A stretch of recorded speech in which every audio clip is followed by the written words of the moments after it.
أعوذ بالله من الشيطان الرجيم. بسم الله الرحمن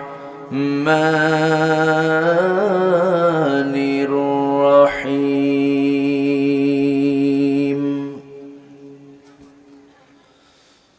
فخلف من بعدهم خلف أضاعوا الصلاة واتبعوا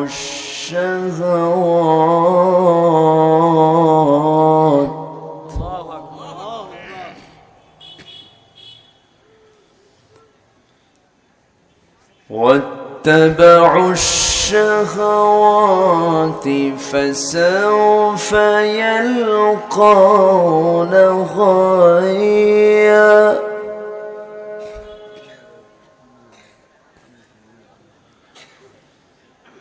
إلا من تاب وآمن وعمل صالحا فأولئك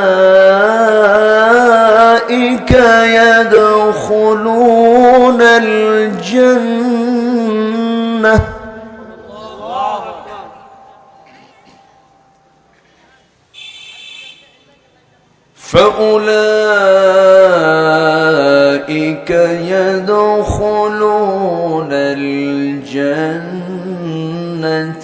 ولا يظلمون شيئا.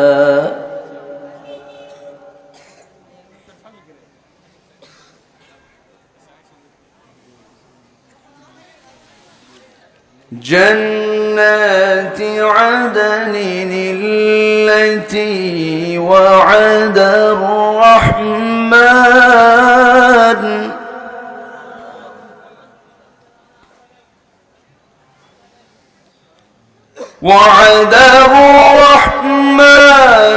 عباده بالغيب إنه كان وعده مأتيا.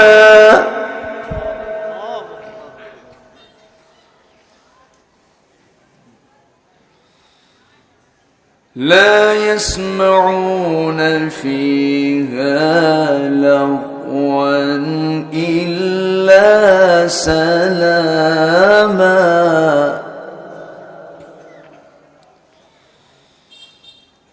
ولهم رزقهم فيها بكرة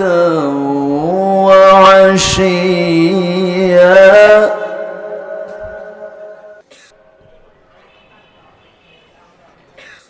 الله أكبر. بسم الله الرحمن الرحيم.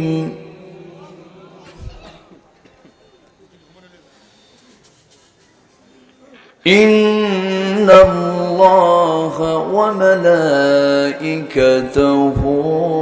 يصلون على النبي يا أيها الذين آمنوا صلوا عليه وسلموا تسليما. اللهم صل على سيدنا مولانا محمد وعلى آل سيدنا مولانا محمد. জীবনে কখনো তুমি মিথ্যা বলনি, তাই তো তোমায় পেতে কাঁদে ধরণী। কাঁদে ধরণী তোমারি মতো নেতা পেতে, তোমারি মতো নেতা পেতে পৃথিবী আকুল। হে রাসূল, হে রাসূল আল্লাহুম্মা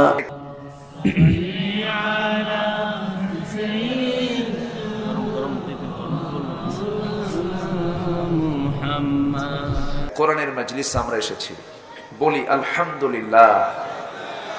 এই সমস্ত জায়গায় সবাই বসতে পারে না, আসতে পারে না, আসতে তো পারেই না, আবার মানুষ যেন আসতে না পারে এই পথ বন্ধ করে দেয়।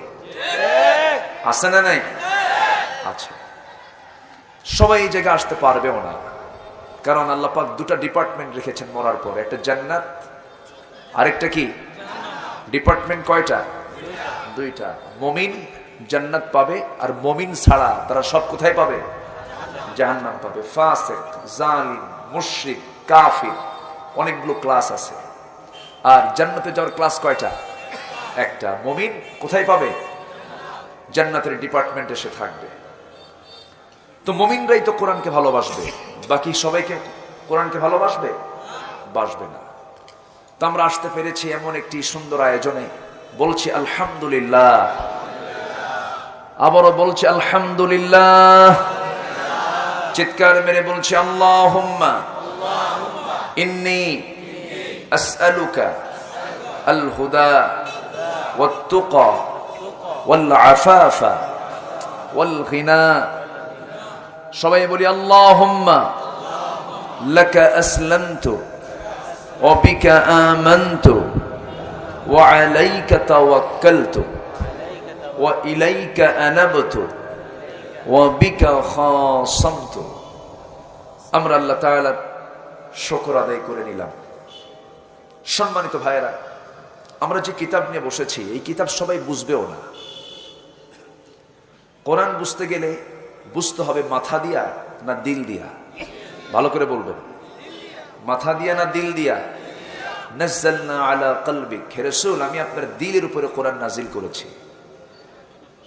এজন্য অনেকে কোরআন বুঝতে গেলেও বুঝতে পারে না, বুঝতে চায় না, কারণ বোঝার মতো যে চেতনা এটা তার মধ্যে নাই।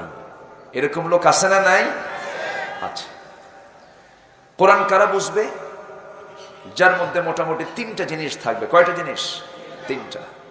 আল্লাহ তাআলা বলেন ইন্না ফি যালিকা লাযিকরা লিমান কানা লাহু কলবুন আও আলকাস সামআ ওয়া হুয়া শাহীদ। জোরে বলুন আল্লাহু আকবার।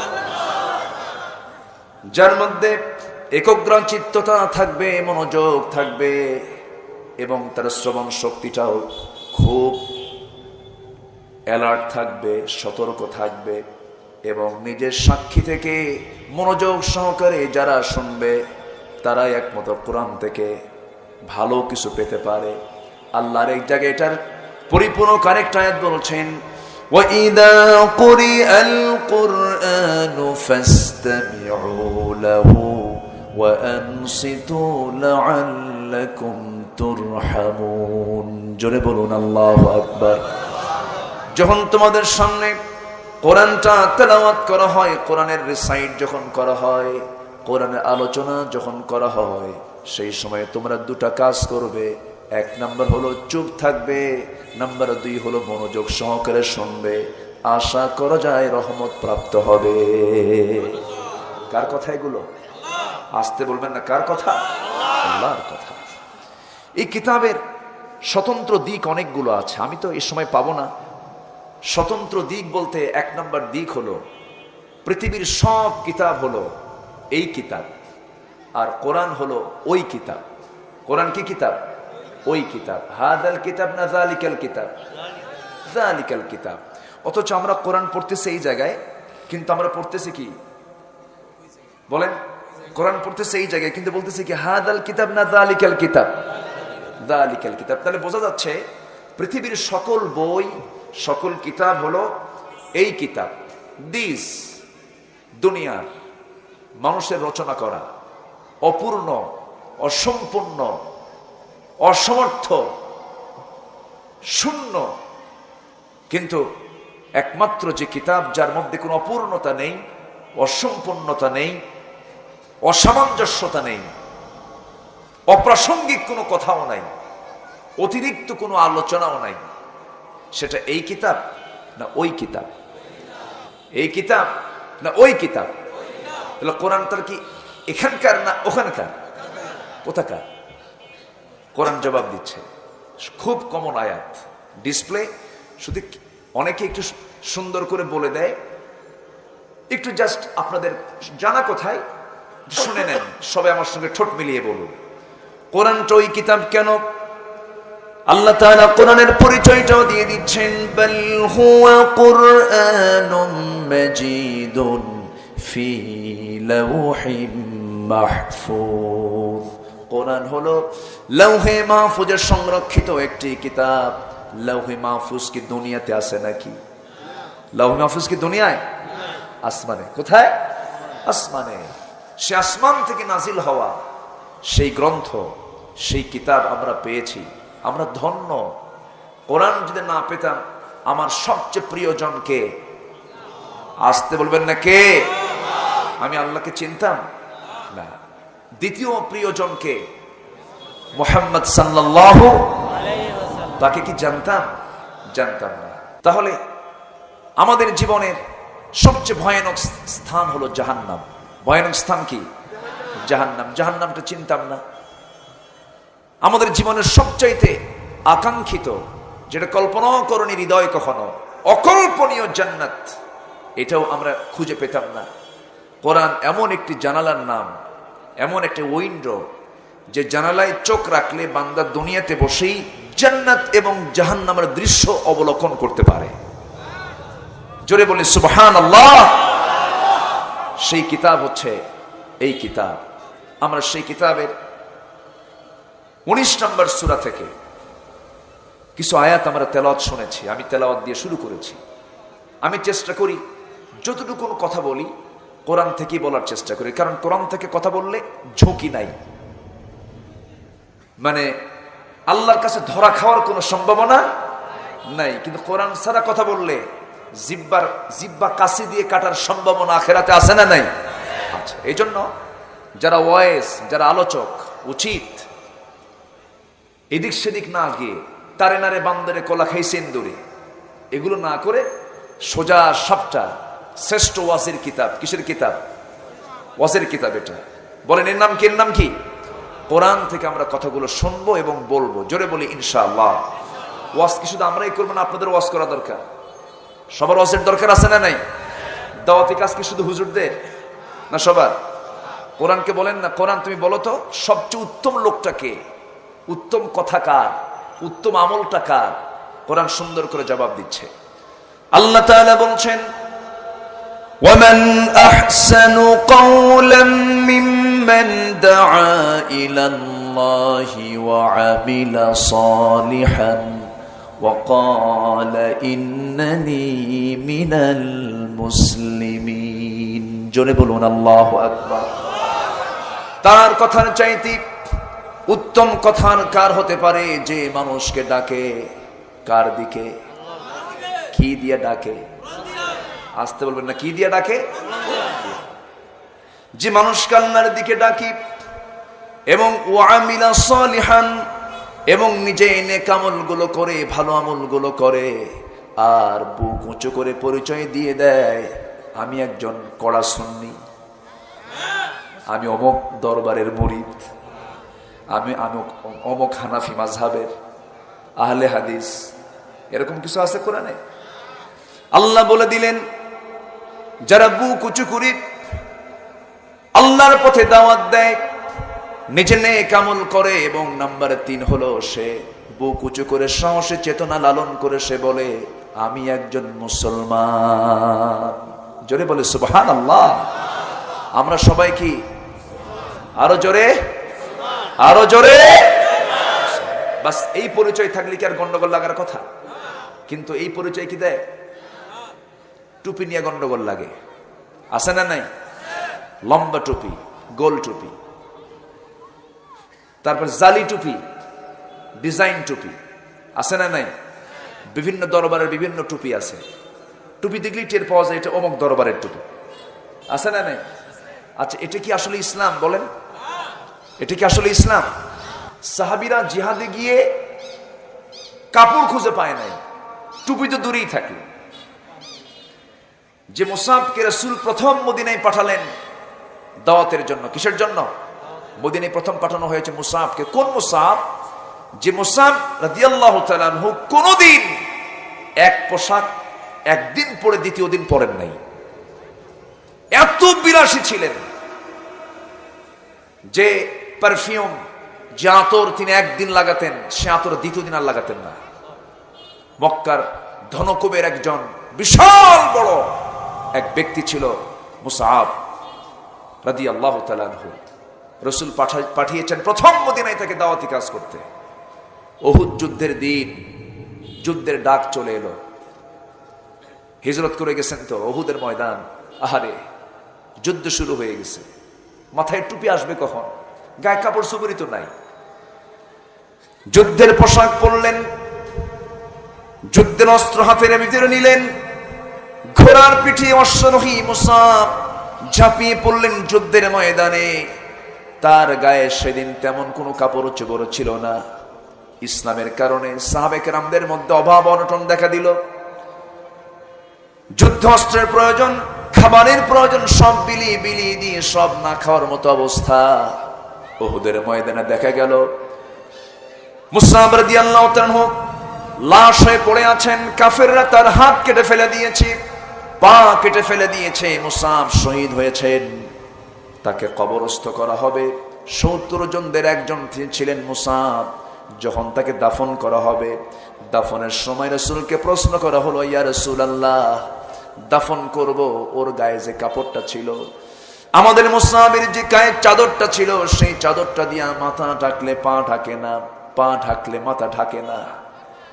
সাধারণত শহীদ যারা হয়ে যায় জিহাদের ময়দানে, এক্সট্রা কোনো কাপড় দুনিয়ার না লাগায়া ওই রক্তমাখা কাপড়টা জড়ায় দিয়ে তাদেরকে কবরস্থ করা হয়। কারণ কিয়ামতের দিন ওই রক্তমাখা কাপড় চোপড় নেই, বান্দা আল্লাহর সামনে হাজির হয়ে যাবে।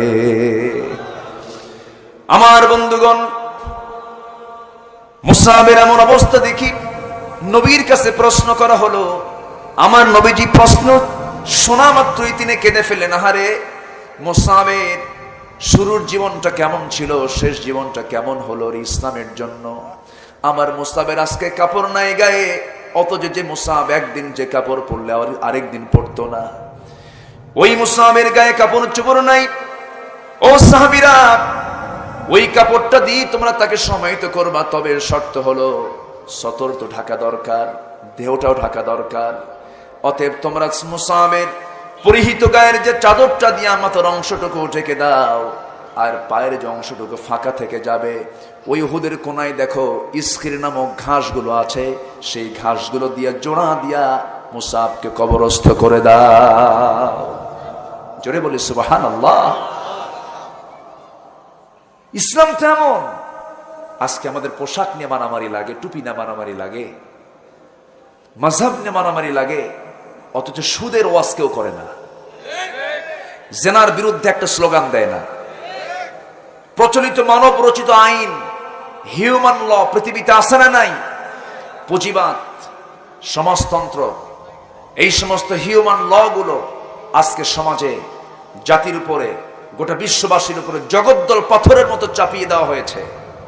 সুদের আঘাতে কাতরাচ্ছে মজলুম জনপদ, এই যন্ত্রণায় কাতর হচ্ছে মানুষ। কর্জে হাসানার মতো প্রজেক্ট আজকে সুদের আঘাতে চুপ মেরে গেছে। সুদের ওয়াজ দরকার না টুপির ওয়াজ দরকার? বলেন, সতর্ক করব টুপি নিয়ে না সুদ নিয়ে?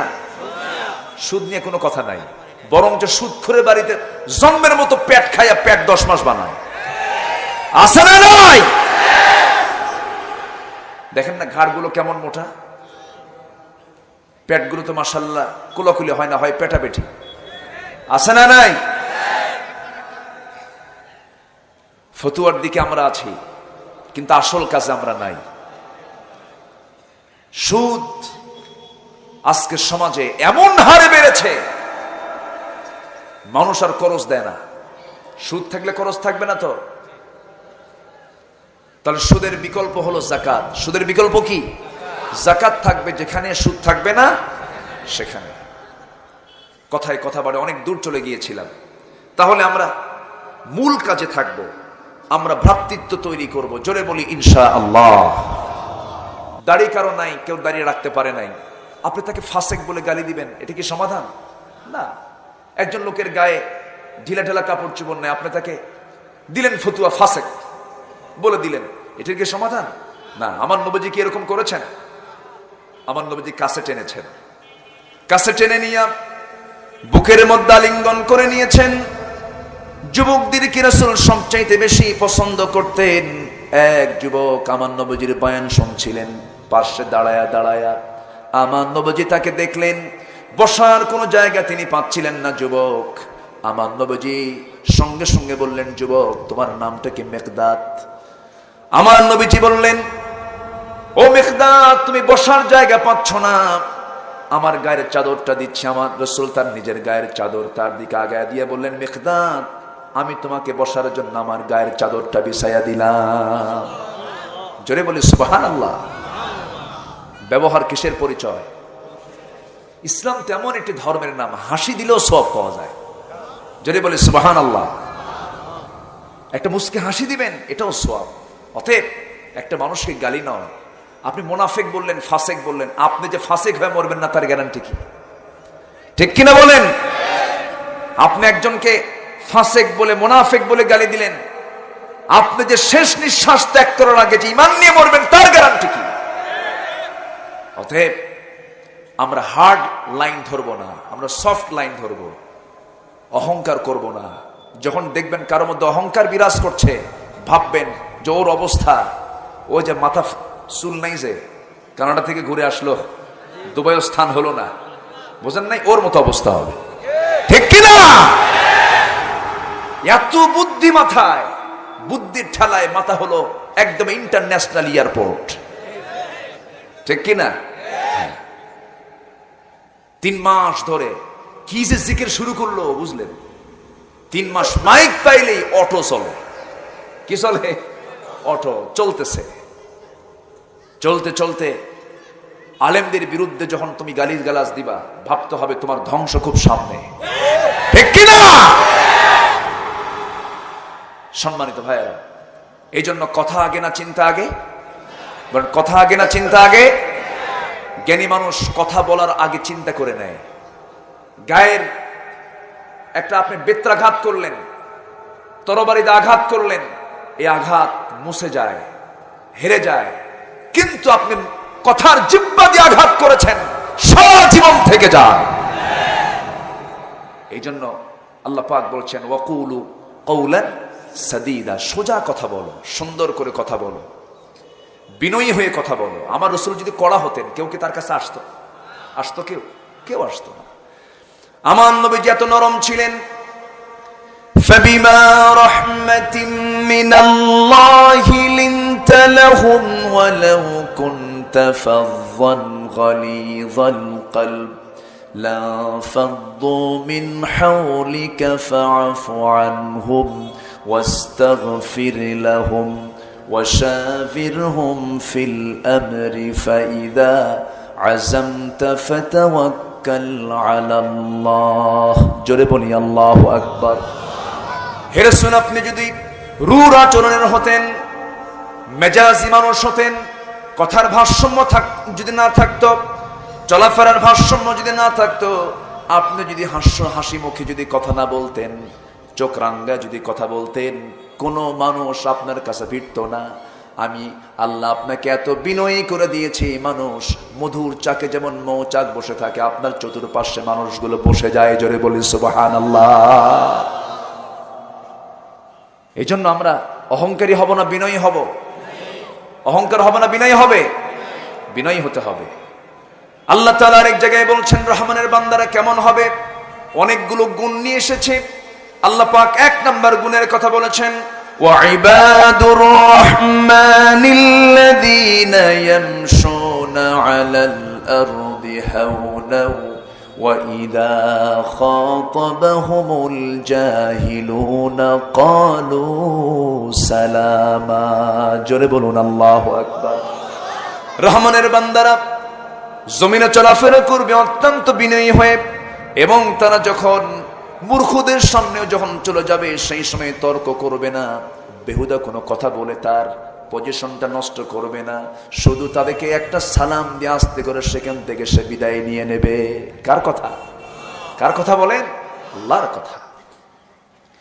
আমার বন্ধুগণ, আমি যে সূরা থেকে আলোচনা শুরু করেছি সেই সূরাটা পুরুষ নামে না মহিলা নামে একটা সূরা আল্লাহ পাক দিয়েছেন। গোটা কোরআনে একটা নারীর নাম শুধু এসেছে, ওই মহিলার নাম ছাড়া কোনো মহিলার নাম পাবেন না।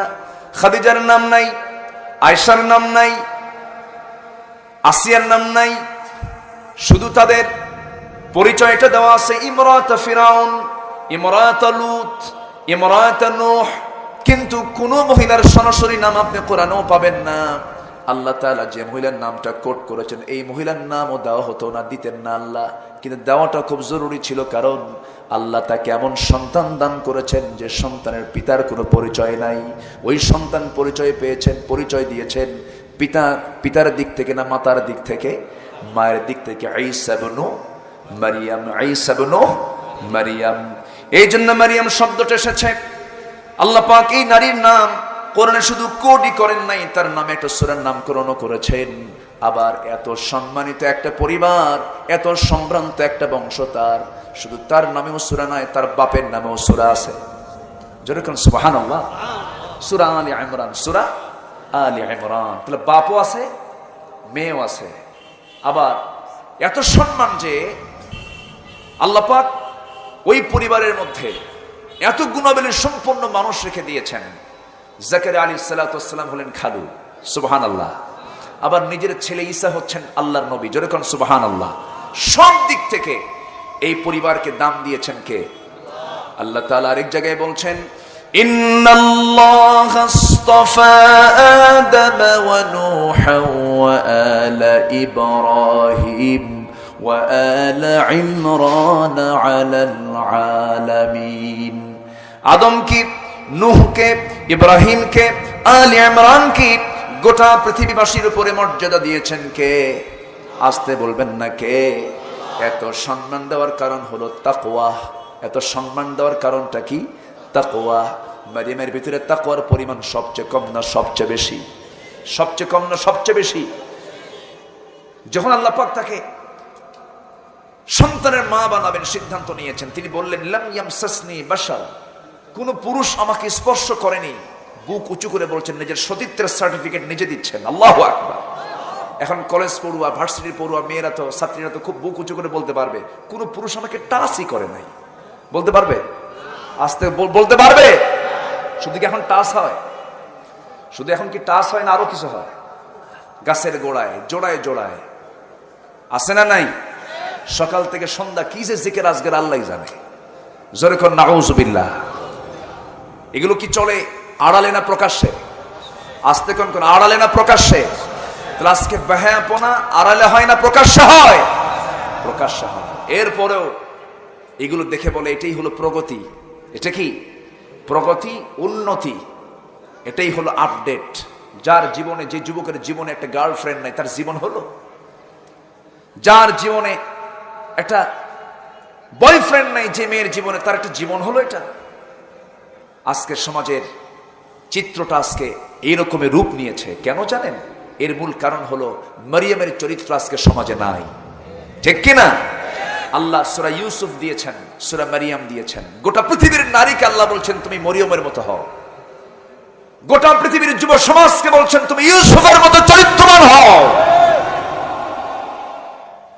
আল্লাহ তাআলা এই দুটো সূরা স্পেশাল করে যুবক যুবতীদেরকে দিয়েছেন। বলি আলহামদুলিল্লাহ।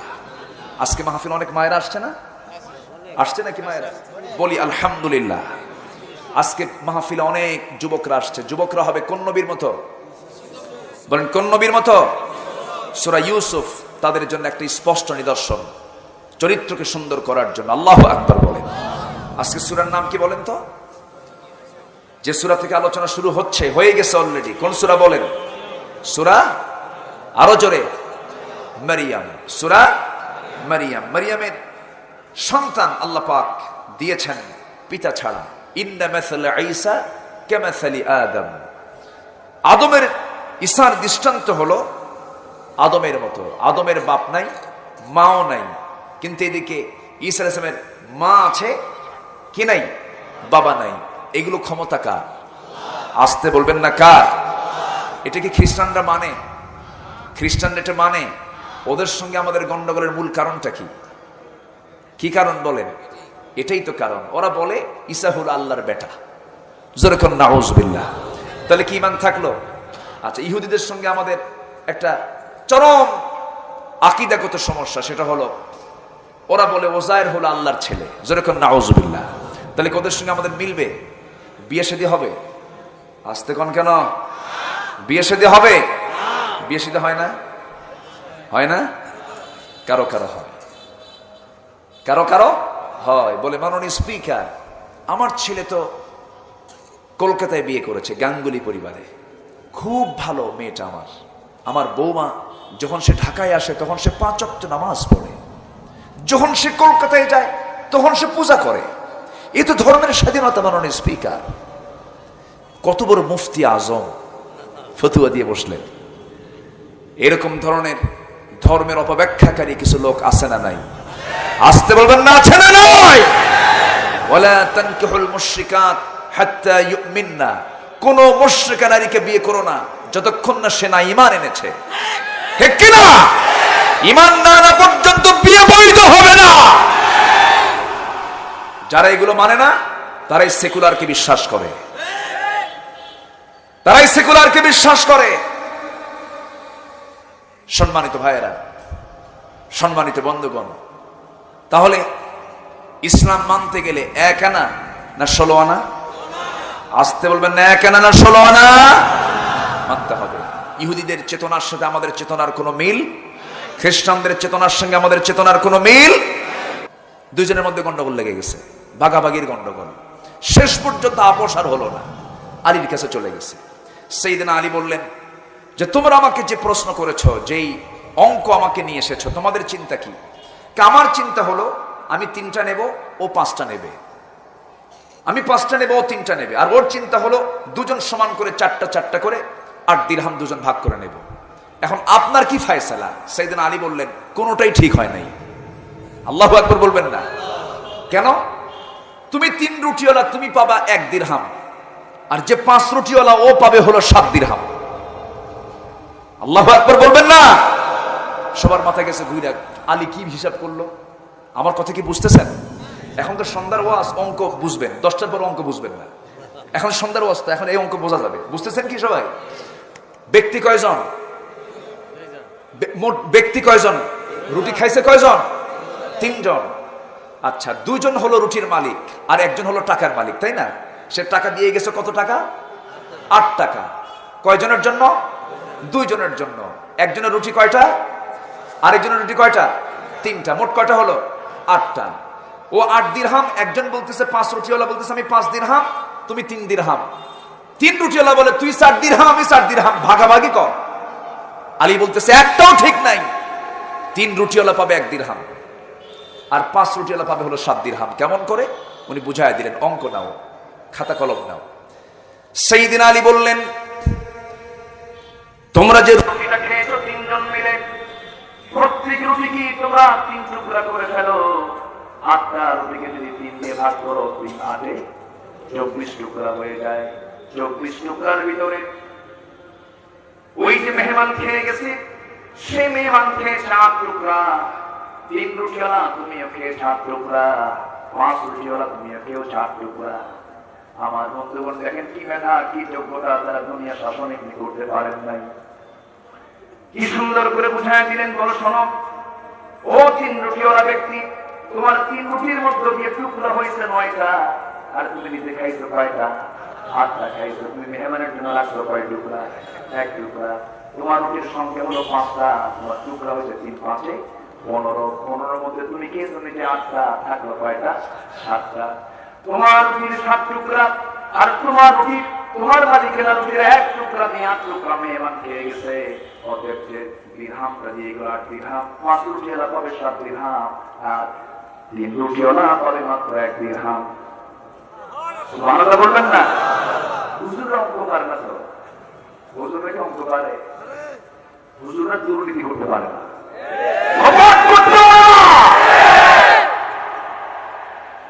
বঙ্গবন্ধু স্বাধীনতার পর ধানমন্ডির 32 নম্বর বাড়ির বাসিন্দা, গাজীপুর থেকে, কোন জেলা থেকে? গাজীপুর থেকে এক সবজি চাষি, ইতিহাসে পেলাম হেঁটে হেঁটে চলে আসছে ধানমন্ডির 32 নম্বর বাড়ির সামনে দাঁড়ায় গেছে। আমি নেতার সঙ্গে কথা বলবো, কেয়ারটেকার বলে সময় নাই, উপর থেকে দেখতেছে, এই দরজা করে দেয়। আজ সকালে আসতে ব্যাগ নিয়ে কিনে আসছে সবজি, মানে তুরুতাজা সবজিগুলো নিয়ে বলছে, নেতা আমি আপনাকে খুব ভালোবাসি, এই সবজিগুলো আপনার জন্য নিয়ে আসছে। খুব খুশি, তাকে বসায় আমন্ত্রণ করে খাওয়া দাওয়া বলতেছে, তুমি যাচ্ছ চলে যাও, আমি তোমাকে এত কষ্ট করে আসলে আমি তোমাকে 20 টাকা দিই। অসম্ভব, আমি টাকার জন্য আসিনি, আমি সবজি বিক্রি করতে আসিনি, তো আমি আপনাকে দেখতে এসেছি, আমি এতেই খুশি। থাকে চলে যাচ্ছে। মনে মনে ভাবলেন যে বেচারা আমি কিছুই করতে পারলাম না, সে আমাকে এত ভালোবাসে। কেয়ারটেকারকে ডাক দিয়ে বললে যে 20 টাকা ও তো আমার হাত থেকে নিল না, তোর হাত থেকে তুই দিয়ে দে, জোর করে পকেটে ঢুকে। তো পিছন থেকে ডাকতেছে, আসো, নেতা তো তোমাকে টাকা দিতে চাইছে, তুমি টাকা নিলে না, আমার হাতে দিতে, এখন আমি কি করবো? ধরো 10 টাকা। কয় টাকা দিতে? কত? কয় টাকা নাই?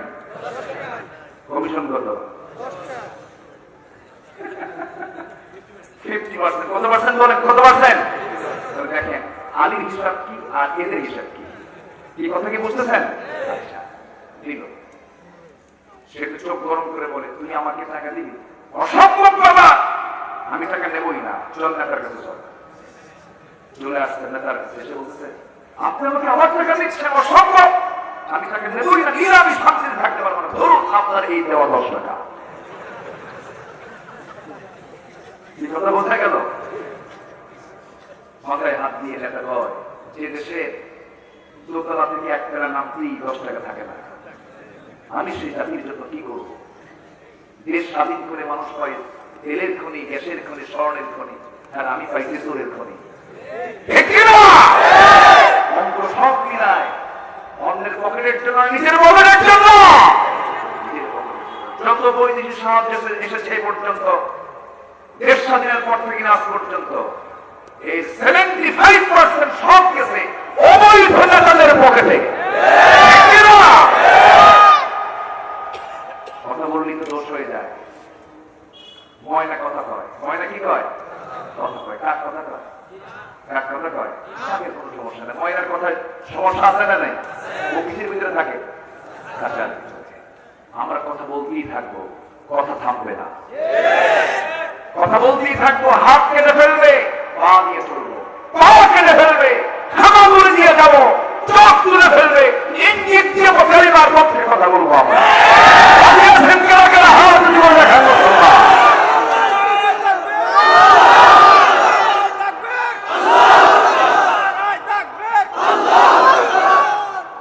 আল্লাহ সবার হাতকে কবুল করে চলে বলি আমিন।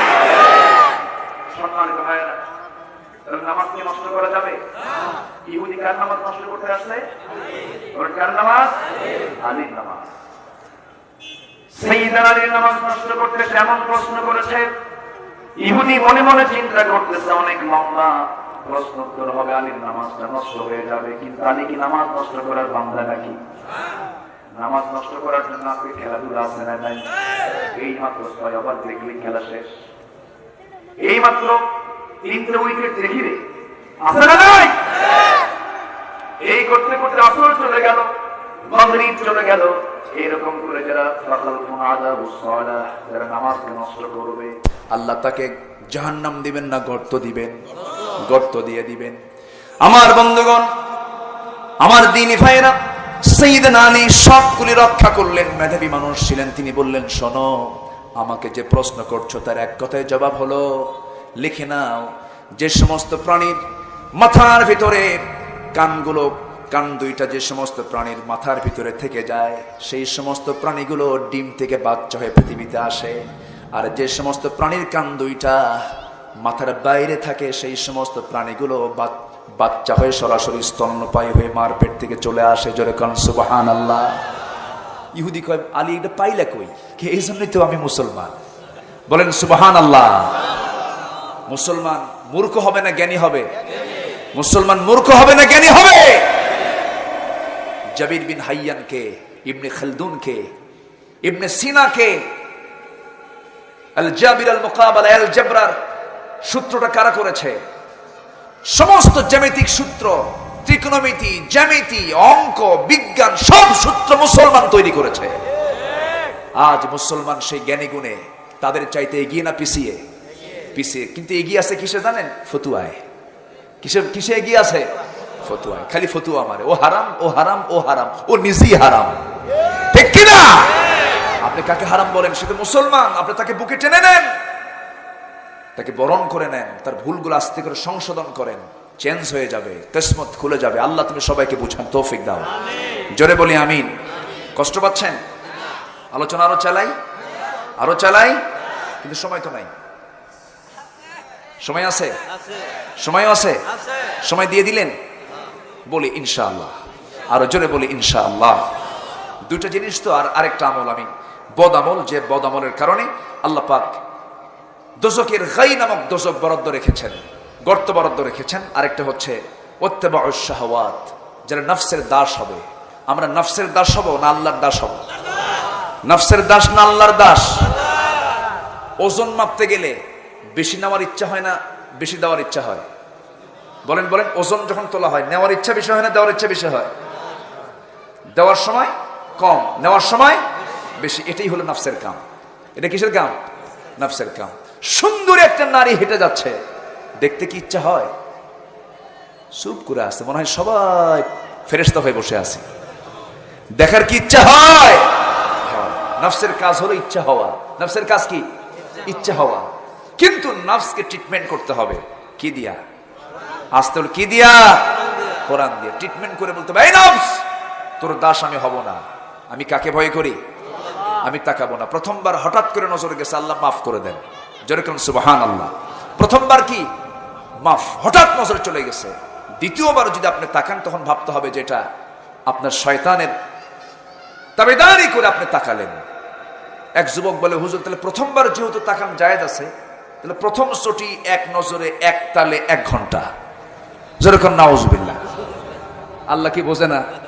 আল্লাহ সব বোঝে। নারীর দিকে তাকাবো না কেন? মার দিকে তাকালে গুনাহ না সওয়াব? আস্তে গুনাহ না সওয়াব? নিজের মেয়ের দিকে তাকালে গুনাহ না সওয়াব? নিজের স্ত্রীর দিকে আপনি 24 ঘন্টা তাকান, গুনাহ না সওয়াব? আপনি যেভাবে ইচ্ছা সেভাবে দেখেন, গুনাহ না সওয়াব? সেটা কি নিজের বউ না পরের বউ? হ্যাঁ, এটা যেন মনে থাকে। বলেন কিসের বউ? বলেন অন্যের বউ না নিজের বউ? নতুন বিয়ে কইরা সুখ পায় না। নতুন বিয়ে করছে 3 দিন, বলে কি বিয়ে করলাম, বউটা আমার কালো। কেন? কারণ সুমনের বউ দেখতে কত সুন্দর, দেখেন নজর গেছে সুমনের বউর দিকে। তাহলে ও কি সুখী হবে? ও সুখী হবে? তাহলে আমাদের নফসের দাস হব না আমার আল্লাহর দাস হব? নফস খারাপ কিছু চাবে, কিন্তু আমরা নফসকে দমন করব, নফসের ট্রিটমেন্ট করব তাকওয়া দিয়ে, ঈমান দিয়ে এবং সুন্দর নামাজ দিয়ে। জোরে বলি ইনশাআল্লাহ।